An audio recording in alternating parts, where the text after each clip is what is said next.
Good morning, sports fans from all around the globe. I am your host, Jeff Dawson, East Coast Sports Investors, and this is your breakfast bankroll for Sunday, April 3rd, 2022. As myself and Scott will recap the weekend, go over last night's Final Four action, and now we're down to two. And if your bracket made it this far, God bless you. Hats off to our buddy Gary Brown, who had Kansas cutting the nets down. And also a shout out to Dave Sharapan, who also had Kansas cutting the nets down. I didn't have Kansas cutting the nets down. Two games yesterday. You know, I hate when I'm right sometimes, meaning I talked about the Villanova-Kansas game, the ECSI VIPs yesterday. We gave out one game. That was Nova plus 4.5. And that anyone that listened or cared to listen, I clearly stated this. The first 5 to 10 minutes will tell you exactly what you need to know. Kansas jumps out to a 10-0 lead. Thanks for playing. Now, I'm not telling you that the game was over because I know Villanova, Jay Wright, Gillespie, they don't quit. But the uphill battle, Kansas could not miss. And they got up 10. They actually got up 18. Villanova made a nice run to cut it to 8, but Kansas had every answer. And even in the second half, when Villanova cut it to 6, they had an answer. If you go back to the Houston game, Villanova was the team that jumped out early, and Houston was playing catch-up the whole time, and Villanova had every answer. Villanova wasn't trailing their last two games until they met Kansas, and hats off. Again, yes, Villanova was shorthanded, but it was a team where next man up happened all year. They were banged up late all year. I just applaud Jay Wright. I applaud Mr. Gillespie. I applaud the whole team. I saw it for my eyes only at the XL Center in February, and I knew right then this team had a chance to make a big run, and they did. There's no shame in your game making it to the Final Four, and it was a great run. Game 2, not many times games live up to the expectation, and this was just an absolute classic. We passed on this game. I couldn't get my head wrapped around it. I was at the Circa a week ago, and in my head I had Duke minus 5.5. Thought it would get pushed to 6. It opened at 4, got to 4.5, and closed at 4. 65% of the bets were on Duke, but 65% of the money was on Carolina. It stuck on 4. I definitely leaned Carolina. It was just a back and forth battle. Hats off to Hubert Davis, first-year coach at UNC. And I posted this on my timeline on Twitter. Early in the ACC season, they played well at home and were getting blasted on the road. And UNC Nation was calling for his head. What a bad signing. How can you have this guy as a coach? And they finally bought in, and it's been one of the hottest teams in the college ranks. And then they go on to beat Duke and send Coach K into retirement, a career that will never be probably matched or duplicated. He is a legend. He is, you either love him or you hate him, and I respect him. I respect everything that he has done for the game, for Duke, for the Cameron Crazies, and hats off. Enjoy your retirement. You will never be forgotten there. Kansas opens up 4.5-point favorites with an under-over of 153. It's a statement. Carolina played last. They beat Duke, yet Kansas opens up 4.5-point favorites. I am seeing some 4s out there, so some UNC money coming back in there. So Aaron Kessler, if you're watching or listening, I'm pulling for you. He's got 150 to 1 on UNC ticket that he got early in January. And me and Dave Sharapan were talking to him on 2 Sundays ago. And I just shake my head, to pull something like that out in early January, to have the vision that, hey, maybe they can make a run, maybe they can buy in, maybe they can get hot. And to be sitting there with 150 to 1 ticket, don't know what he's doing tomorrow. I would assume he'd have some kind of Kansas action just to get some monies back, but maybe reach out to him later today or tomorrow to see exactly what he's doing. But anyways, enough from me. I know Scotty's chomping at the bit, so let's bring him on. From the Palm Tree State himself, the one, the only, Mr. Scott E. Webb. Good morning, Scotty. Morning, Jeff. How are you? To be 100% transparent, struggled last night, struggled a little this morning. I think the allergies have caught back up or something. I don't know. So trying to shake it. It's a little cool back here, compared to you guys in Vegas. But we survived. It's a busy, busy, busy week. It's a great time to be alive, as we like to say. Tonight, I got the UCONN women ladies going for the chip against South Carolina. Tomorrow night, we got, obviously, the championship in the men's game. Thursday, we got the start of the Masters. And I think there's another sport about to start up called baseball. That I know you and I are smiling ear to ear. And I got a new sign. all right. And I caught the tweet earlier. Kind of comical. Tiger Woods, a game time decision. And I go back a handful of years ago when Dustin Johnson was the number 1 ranked golfer, and he was the favorite to win the Masters with Tiger, and he had an accident the night of or the morning of, and then everyone was like, what's going on? And he was a game time decision. Now, all your fantasy million makers at DraftKings, all your bets, are pending. And all of a sudden, he's on the driving range. He's hitting a bucket of balls, and he walks up to the first tee, and he walks off the first tee, and there's nothing you could do. So I guess all eyes and ears will be on Tiger. Is he teeing off? Is he not teeing off? And just if he could play, would be something special, because, as they're saying, it would take so much pressure off everyone else, because the whole world will be following Tiger, and while the other golfers are out there trying to, defeat Augusta, which is no easy feat. I think Tiger's probably just trying to figure out if he can walk the course and trying to make sure he's healthy enough to swing a club enough times. I mean, I know everybody says, hey, when Tiger goes out and he is on the course, he's trying to win, and I get all that and all that. But after what he went through and trying to put everything back together again, he's going to be like the Bionic Man.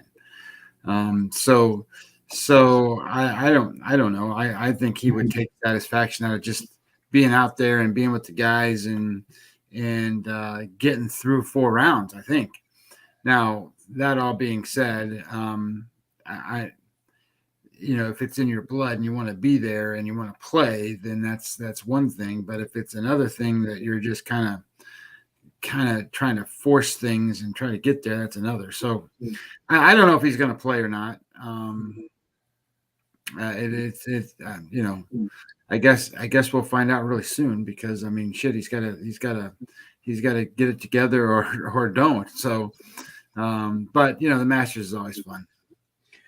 And Tiger, especially, Tiger doesn't go to these tournaments to make a cut. And that will be, I saw all kinds of crazy odds, 60, 80, 100 to 1 to win. He knows that course inside and out, yada, yada, yada. And then the props, it was basically, I want to say like minus 140 or I think it was even money or plus money to make the cut. And I saw some fools, and I don't use this word lightly, fools on social media saying, well, he's picking a real easy course because it's so flat. And as soon as he said, I saw a handful of people say that, I just muted them on social media. If you don't know how hilly Augusta is, and it's one of the toughest courses to walk, never mind try to manage. So he's not picking an easy course to come back. But the mentality of Tiger, he's not going there to make a fool of himself. If he isn't all systems go, he ain't going. Yeah, I think he's been working his butt off to try to get to this point, but I don't know. I guess you got to try to figure out who you believe and what you believe from what kind of condition he was in, because my understanding is he was barely able to walk. So it's a lot. I mean, that it's a lot to put your body on it through a swing or through a motion of pitching and all that kind of stuff. And I know golfers don't have the toughest, most physical life in the world, but at the same time, there is a lot of wear and tear on your body from the swing path that you take and the twist and the motions that put you through. So I don't. I'm on the other side. I don't think he's going to play, but that's just me. But I would say if he's going to play, he's able to play. I mean, he's not going to get out there and and do stupid stuff. Agree. All right, let's flip the script.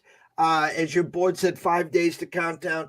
Myself personally, kind of surprised the Mets turning down the deal that we talked about with the Padres. Mets fans are, ecstatic because some of them thought that, what are we going to do with Hosmer? I mean, it's a waste, and not really thinking this out, whether you're going to add an arm of Chris Paddock, young, hard thrower. Maybe you can work through some hiccups that he's dealing with and then flip Hosmer and maybe get another arm. You and I talked about maybe they think deep down that they could pull another pitcher from Oakland. They did. They did. I missed it then. Go ahead. Breaking news, I guess, is the best way I can tell you this. Sean Manaea, San Diego Padres, about 15 minutes ago. Sean Manaea to the Padres for 2 prospects. Nobody that is going to impact the Padres lineup for this season. They were good prospects, but I mean they're not even the most highest end prospects. But that's going to help the Padres a lot because that makes their pitching rotation very deep. We haven't done our preview show, but this team this year is different than last year's team. And I know Tatis isn't there, and he's the gun. I mean, he's as good as there is in Major League Baseball. Having said that, these guys can play, and I think that based on what happened last year and the manager that was there last year, I think that the changes they have made this year, the seasoning that they get, and the new manager that comes in, this is going to be a good team. I don't think they beat the Dodgers, but there isn't going to be a 20-game gap between the Dodgers and the Padres. There's not. I mean, the Dodgers are going to have to bust their ass to stay ahead of the Padres. Well, we talked a couple of weeks ago that Westgate, when they came up with their openers, they had the Dodgers beating the Padres by 12.5 games. So you taking the Padres plus the 12.5? I will take the Padres plus the 12.5. Okay. Absolutely take the Padres plus the 12.5. Take the Padres plus in the over. Take the Padres in the over too. Does that make Paddock even more expendable? Absolutely. Hey, Red Sox, did you hear that? Hello, Red Sox. Look, they got 2 guys that they got to figure out what they got a couple guys they got to figure out what they're going to do with. They don't like Will Smith's or Will Myers' contract. They don't like Eric Hosmer's contract, and they got a problem now. So in the off season, they went out and signed a guy named Nick Martinez. Most people probably don't remember who Nick Martinez is, but back, I would say 3 years ago, maybe 4 years ago, he was a pitcher for the Texas Rangers, and he was younger back then. He's how old is he? Well, he's 31 now, so he'd have been 27 or so back then. And he was kind of floundering, and then he went off and pitched in the Japanese league, and he's done pretty well in the Japanese league. So he got signed as a big time free agent in the off season, and he's a Padre. So he's the guy who's supposed to be kind of a bridge kind of gap guy that's going to plug these holes. Okay, well now that has a problem for Chris Paddock, because now his rotation spot's been kind of given to Nick Martinez, and then they got a guy named Mackenzie Gore, who's he's a flame throwing, smoking, he's just a beast kind of guy. Okay, well, he ain't got a spot now either. So they got to do something with Mackenzie Gore, and they got to do something with Chris Paddock. And those are not going to have to do anything with them. I mean, they're just going to sit there in the minor leagues because they're not going to pitch before Darvish, Musgrove, Snell, Clevenger, and now Manaea. That's their rotation. What's the ETA, or is he in the bullpen for Lamet? He's going to be the closer, bro. Daniel Lamet's going to be the closer? Mm-hmm. Wow. Yeah, he is. He is going to be the 97 mile an hour, bring it in. I'm going to throw 25 pitches closer. He is no longer a starting pitcher. Interesting. We will be hitting the AL and the NL in our futures real soon. Apologies, I'm not dragging my feet. I just kind of really want to make these special, and they're coming, guys. Trust me on that. Trust me. They're coming real soon, and I can already tell Scotty chomping at the bit. So yes, they're coming. All right. Well, thank you for the breaking news. Shame on the Mets for missing out. Oakland got one more left over there? Yeah, well, I mean, they got Frankie Montas. Okay. Now, in my opinion, I mean, I like Sean Manaea. I mean, he's a lefty. He's a good pitcher. He throws in 93 miles an hour, but he's not dominant. Now he'll get outs, but he's not dominant. Meaning like a Scherzer can go out there and strike out 15 guys or whatever, and Cole and those kind of guys. And you don't have to be that kind of pitcher, but I mean, in today's game, those dominant guys give you a chance to win every single time. And Frankie Montas is that. Frankie Montas can be as dominant as anybody. He is a very, very good pitcher. So I think it's going to be interesting because they're going to get rid of him, and I think they still have some relief arms they'll get rid of too. Like if you want Trevino out of their bullpen, they'll get rid of him. He's really good. So I think that some of these things will work itself out, but I don't know. I mean, I don't think here's what bothers me about that Mets deal. I get it that you guys really like Dominic Smith, and the truth of the matter is you put him on a team that he can play 160 games. He might hit 25 to 30 home runs and play very well. He's not going to play that many games for the Mets. He's going to be a backup for the Mets and a part-time role player. So if you can get a pitcher like a Chris Paddock, and I looked at it this way: if you were going to give me Chris Paddock and Eric Hosmer, right? So now you can. Eric Hosmer is a good defensive first baseman. I mean, he's not a bad, and I would tell you he's better than Pete Alonso at first base.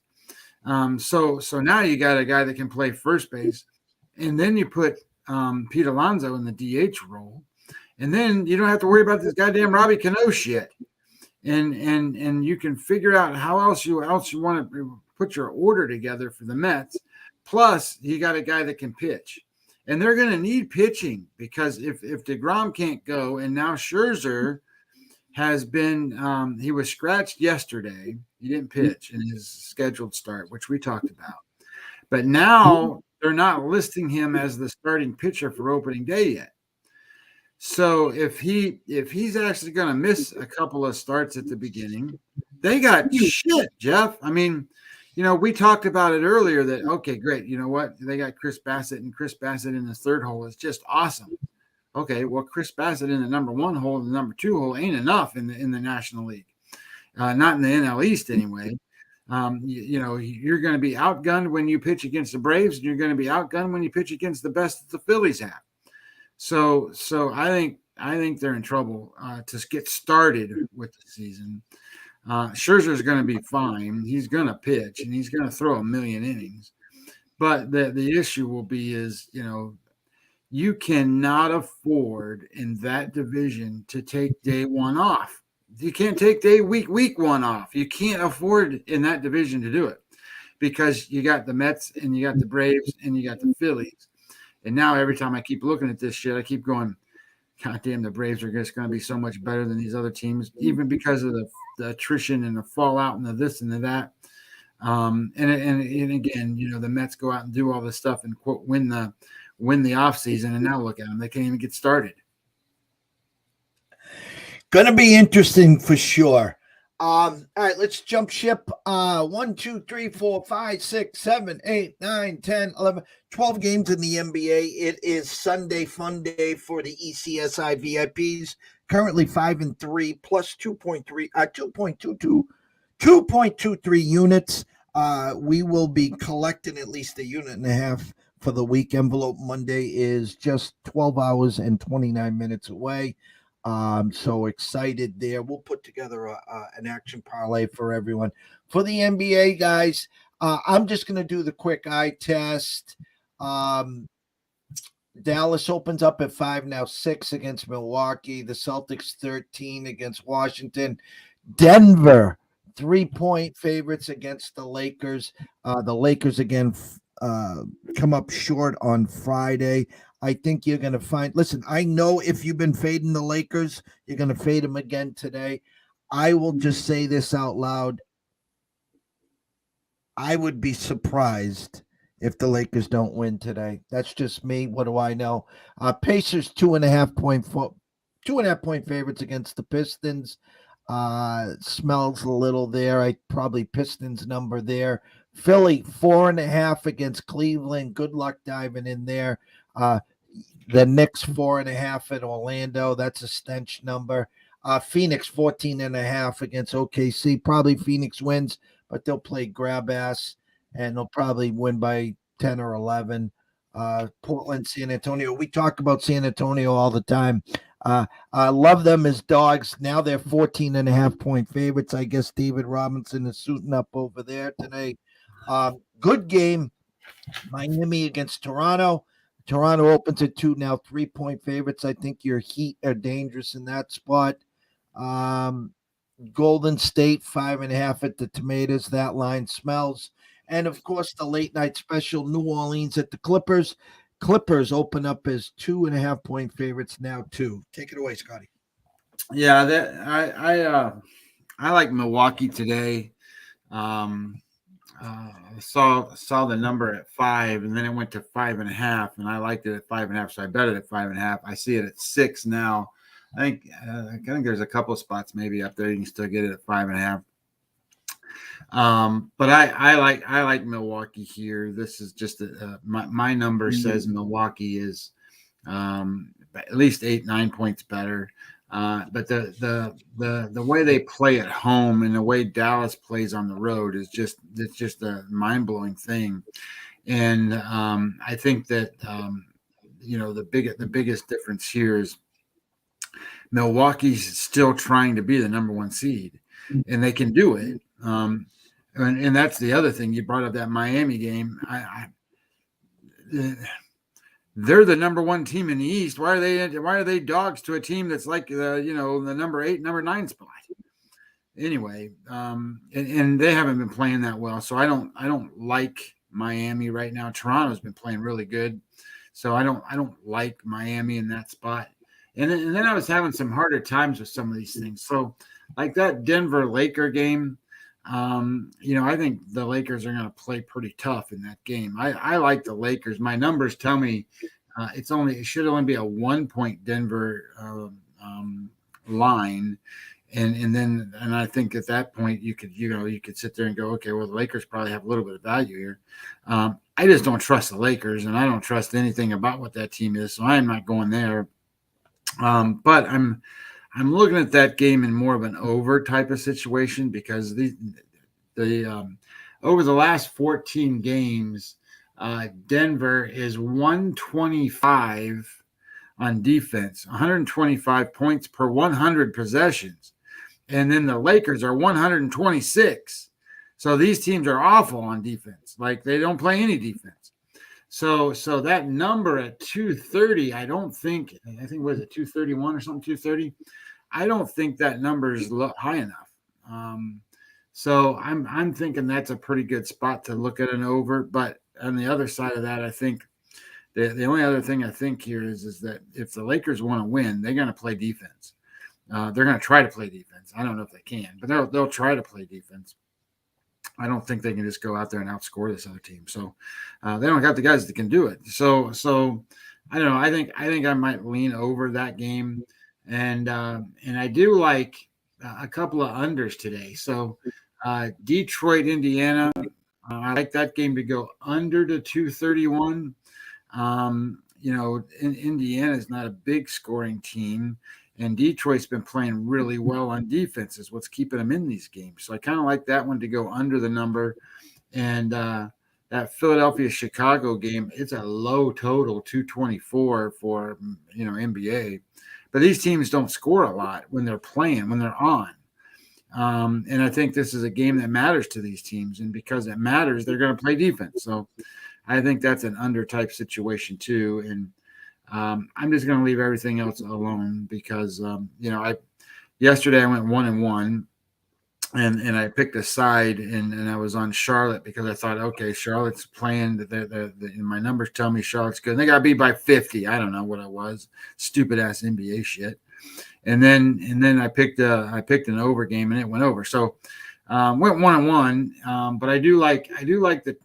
What I'm thinking is I'm better off right now on the totals than I am the sides going into the playoff run here the last couple of games, because I'm having a real hard time trying to figure out the motivations of the teams, and maybe they don't have any motivations. If they're in, they're in. They don't give a shit.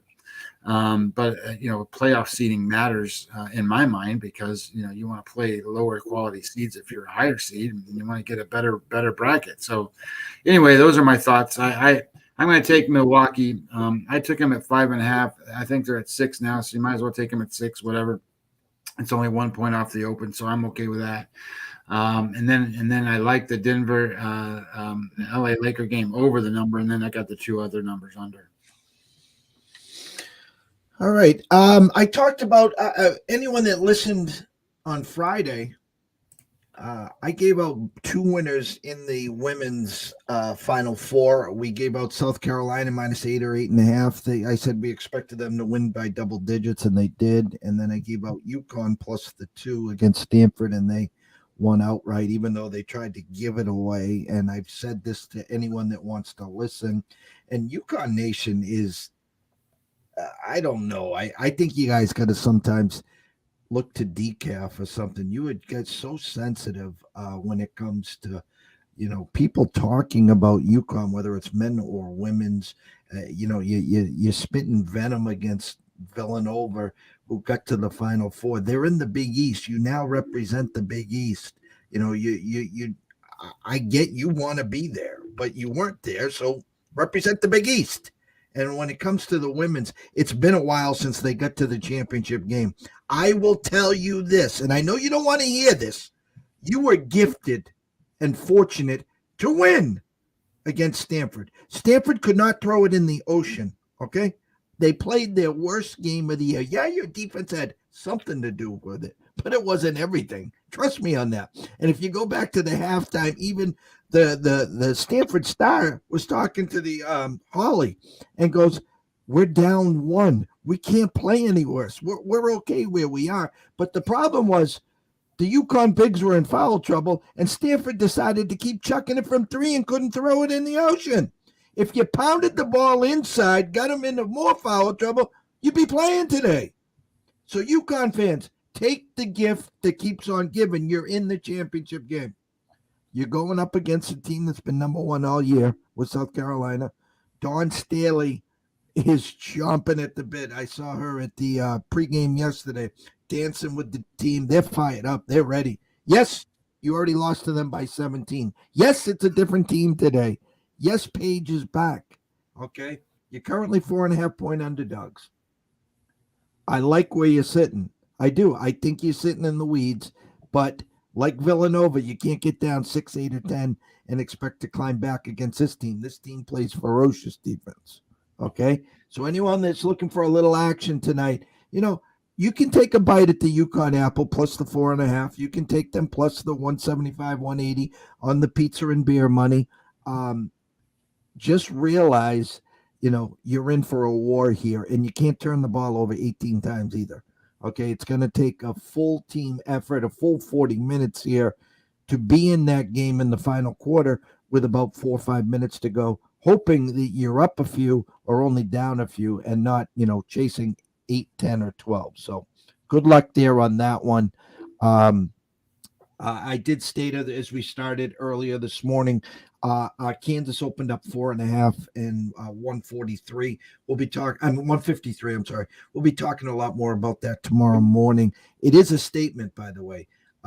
Opening up Kansas that big, they're kind of looking for some UNC money. I think they got it overnight. It's down to 4, but we'll go over that tomorrow.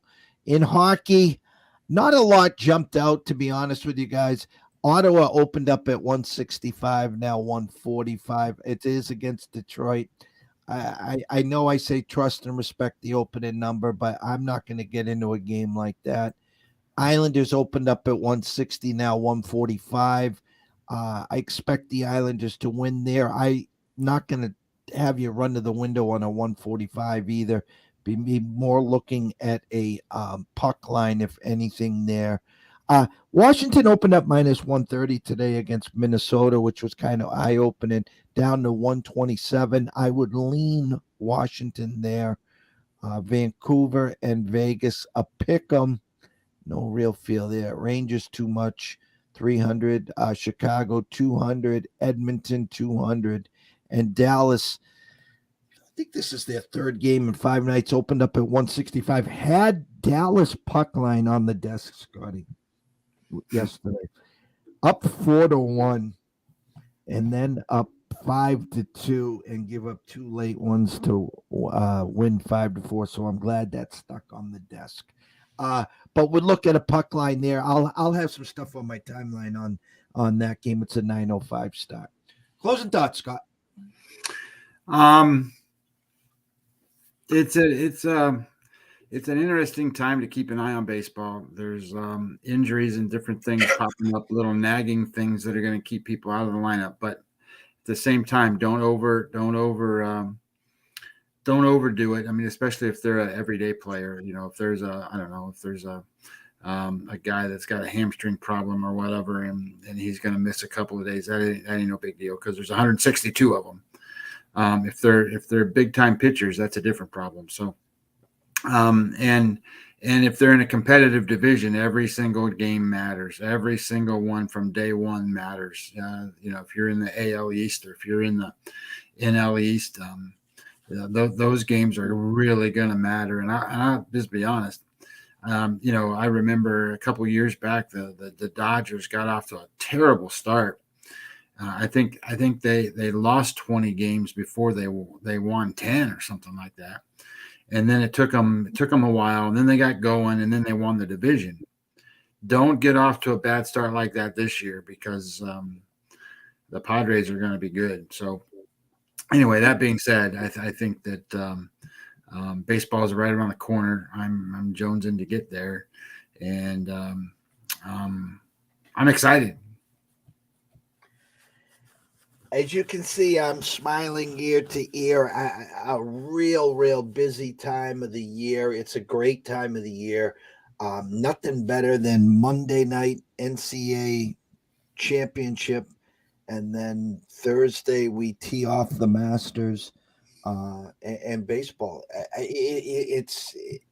I absolutely love this time of year. Another year though that I don't get to the Masters. That is number one on my bucket list for sure.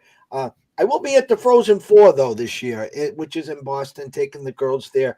Excited for that. I have never been to a Frozen Four championship, and real excited for that one. Uh, but again, what a weekend that we have here. The Masters and MLB opening up. Myself and Scott will, yes, have the three shows coming out, the AL breakdown, the NL breakdown, and a future show as well for everyone there. So for today, it's family day. Okay. The week is already complete in my eyes. If you're chasing a big bag, just put something small together. Hope to hit. If not, just move on. Monday's a new day, new week, new start, new beginning. For the ECSI VIPs, again, we're up 2.23 units.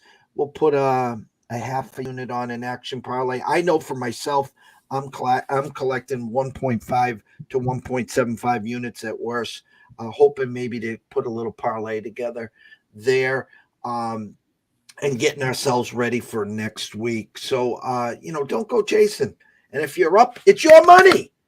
Can you believe it? It's your money. It's not a free swing. It is not. Everyone wakes up this morning and says, "Oh my God, I'm up 2.5 units. Oh, I'm going to knock it out of the park. I got a free swing today. Watch what I do to him."